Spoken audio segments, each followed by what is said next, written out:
دنیا میں ایک سے بڑھ کر ایک سرمایہ دار اور مالدار موجود ہیں جن کے سرمایہ اور مال کا حساب ہی کوئی نہیں ہے، اور ان کے خادموں، ان کے باورچیوں میں بھی اعلیٰ سے اعلیٰ درجے کے باورچی پائے جاتے ہیں، اعلیٰ سے اعلیٰ درجے کے خادم پائے جاتے ہیں۔ مالدار سے مالدار کا اندازہ ہم لگائیں تو کتنے خادم لگا لیں گے؟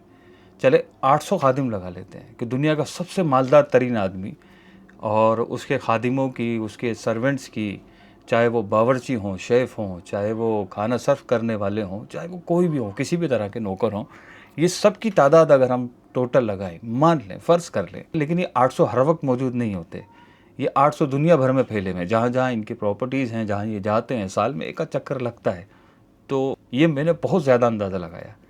لیکن اللہ پاک کی رحمت سے جنت میں جانے والا ادنیٰ جنتی کا مقابلہ دنیا کا مالدار سے مالدار ترین انسان بھی نہیں کر سکتا، اس کے خادموں کو مقابلہ نہیں کر سکتا۔ جی ہاں، رسول اللہ صلی اللہ علیہ وآلہ وسلم نے ارشاد فرمایا، ادنیٰ جنتی کے لیے 80,000 خادم اور 72 بیویاں ہوں گی۔ دنیا کا بڑے سے بڑا تربیت یافتہ شیف، بڑے سے بڑا تربیت یافتہ سرونٹ ان 80,000 میں سے کسی ایک کا مقابلہ بھی نہیں کر سکتا۔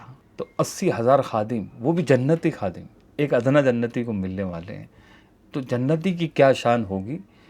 سنیے، رسول اللہ صلی اللہ علیہ وسلم نے ارشاد فرمایا کہ ان کو ایسا تاج پہنایا جائے گا ادنیٰ جنتی کو کہ اس کا ایک ادنیٰ موتی مشرق اور مغرب کے درمیان روشن کر دے۔ کیسا عظیم الشان تاج ہوگا اس ادنیٰ جنتی کا۔ تو اللہ کی رحمت سے جنت میں جانے والا ایک ادنیٰ جنتی، اس کی کیا شان ہے جو دنیا کا مالدار سے مالدار ترین انسان اس کا مقابلہ نہیں کر سکتا۔ اور سنیے، رسول اللہ صلی اللہ علیہ وسلم نے ارشاد فرمایا، سب سے کم درجے کا جو جنتی ہے، اس کے باغات اور بیویاں اور خدام، سرونٹس اور تخت 1000 سال کی مسافت پر پھیلے ہوئے ہوں گے۔ 1000 سال کوئی سفر کرے اور اتنی جگہ طے کرے، اتنے بڑے ایریے پر اس ادنیٰ جنتی کی جائیدادیں پھیلی ہوئی ہوں گی۔ اور فرمایا ان میں اللہ پاک کے نزدیک سب سے زیادہ معزز وہ ہے جو اللہ پاک کے وجہ کریم کے دیدار سے صبح و شام مشرف ہوگا۔ اللہ پاک ہمیں بھی جنت الفردوس میں اپنے مدنی حبیب صلی اللہ تعالیٰ علیہ وآلہ وسلم کا پڑوس عطا فرمائے۔ آمین۔ ملتے ہیں انشاءاللہ اگلی